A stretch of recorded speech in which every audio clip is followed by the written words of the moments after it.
Hello, this is the video for Tuesday, the 16th of February. I'm going to do a little bit about our agenda and then I'll splice in my character analysis of contrasting characters. Today, our objective is to look at contrasting characters in Good Country People. Or the other standard there, describe how details reveal nuances and complexities in relationships. They're really similar standards. You can see your BGD for today is to pick a pair of characters who relate to each other in some way that you find interesting. They might bring out the best or the worst in each other. You choose. You will find a quote that illustrates the relationship, and then you'll explain it for a paragraph or so. This is a creative analysis day, so it's not evaluated for grammar or craft. You're just trying to get your ideas out.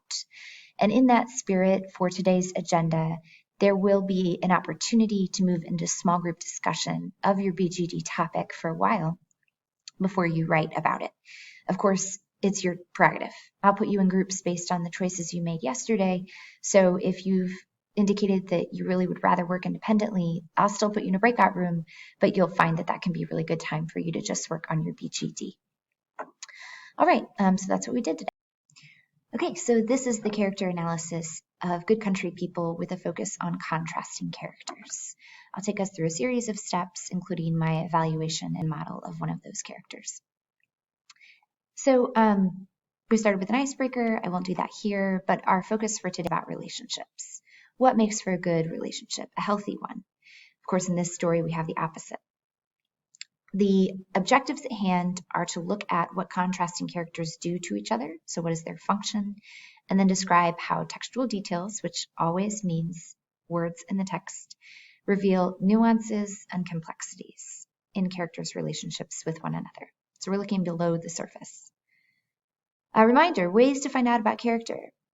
Well, the first thing you'll do is cultivate a rich vocabulary.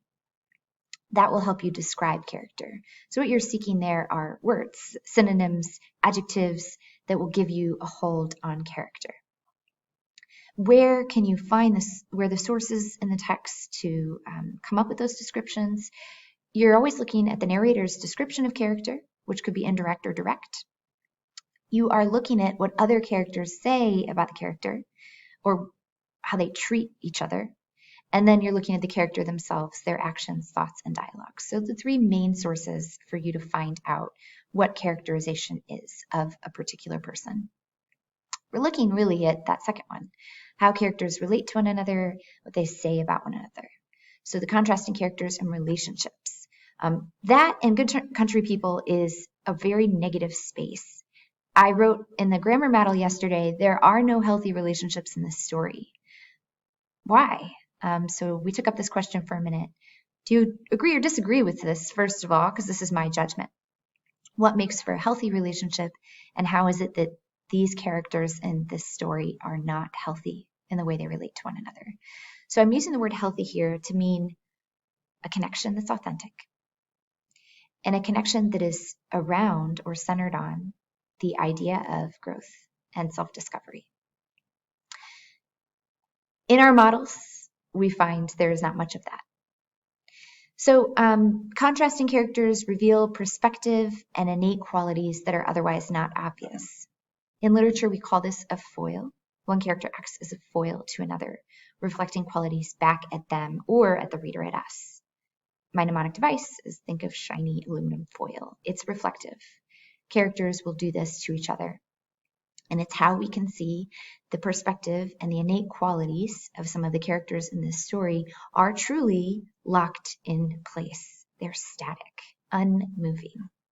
Nowhere is this more true than with Mrs. Hopewell and Mrs. Freeman. So I played a clip in class that's there. I can't play it on the video for copyright, but you're welcome to go through the agenda and click on it yourself. It's a bit from Jerry Seinfeld making fun of when people utter cliches to one another. And in the bit, he says, we like to give our opinions, and sometimes we run out of opinions, and so we like to make them up.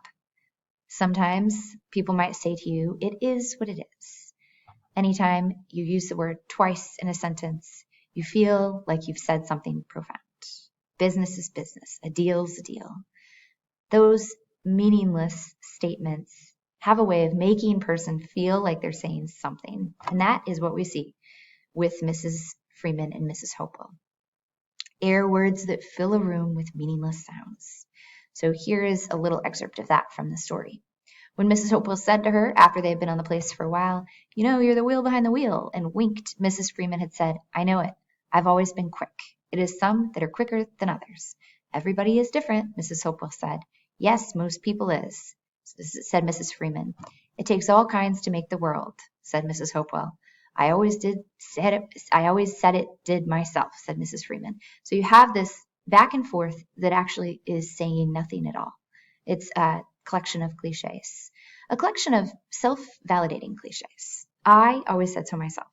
I got there before anybody else," is sort of the paraphrase of that. And of course, Mrs. Freeman is saying, "I've always been quick." So her self-assessment is, "I am quick.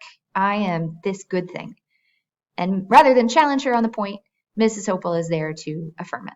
Just as Mrs. Freeman affirms Mrs. Hopewell.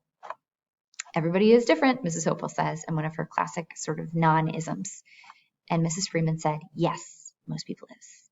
So this kind of talk is how they move through the world. And in fact, without Joy Holga, we would have nothing like plot development in this story because these two characters are fixed in place. They're perfect for each other, but they do keep each other locked, which is why there's nothing healthy about this relationship, if a relationship in health is about self-discovery, honesty, authenticity. Even their dialogue circles around superficial topics. One early character who sees Mrs. Freeman clearly could be talking about Mrs. Hopewell.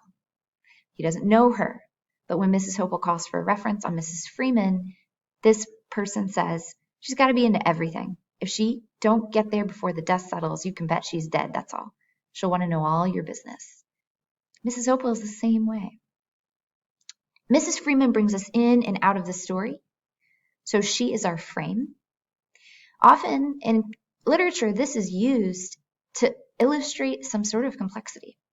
So I'm thinking of Nick from The Great Gatsby. He is there to cast judgment on these characters. He is there to say, Daisy and Tom are the worst kind of people.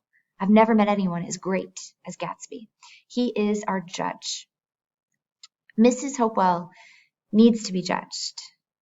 Mrs. Freeman is put in that place. As a literary construct, she should be the person who is calling everyone to account. But because Mrs. Hopewell can only really surround herself with people who stabilize her sense of identity and don't challenge her, we have, of course, Mrs. Freeman to bring us in and out, who will not challenge, who instead will basically nearly say nothing, or will affirm her own life, and Mrs. Hopewell will affirm it right back at her. So there is no critique, there is no growth, and in order to achieve growth in this story instead, there will need to be an imposter who comes in and steals everything. There will need to be a kind of violence. And so we have that in Manly Pointer. So another student model, I'll leave that for the class time, and then bring you to this thought where you're trying to do it on your own. Pick a character who reveals perspective and innate qualities of another that are not otherwise obvious. Find a quote that illustrates the relationship and analyze it. And that is a little bit on contrasting characters.